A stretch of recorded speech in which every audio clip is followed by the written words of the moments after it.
शाहूवाडी तालुक्यात झालेल्या मुसळधार पावसामुळे मलकापूर ग्रामीण रुग्णालयाच्या कर्मचारी वसाहतीच्या इमारतीच्या मागील बाजूस डोंगराचा भराव कोसळला।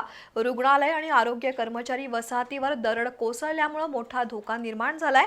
सध्या आरोग्य कर्मचाऱ्यांनी तात्पुरतं स्थलांतर केलं असलं तरी रुग्णांच्या जीविताला अजूनही धोका आहेच। मलकापूर ग्रामीण रुग्णालयाच्या कर्मचाऱ्यांना राहण्यासाठी शासनाने वसाहती बांधून दिल्या आहेत, पण डोंगराच्या पायथ्याशी इमारत असल्यामुळे मुसळधार पावसाने दरड कोसळली आणि रुग्णालय परिसरात माती आणि दगडांचा ढीग आला।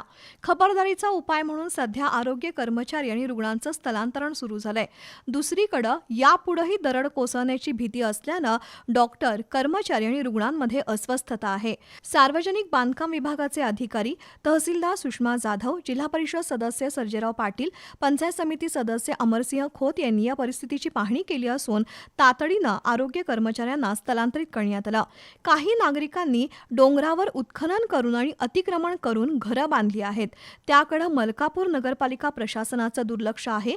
परिणामी महादेव टेकडीवर अतिक्रमण वाढलं असून मलकापूर ग्रामीण रुग्णालयाचं अस्तित्व धोक्यात आलंय।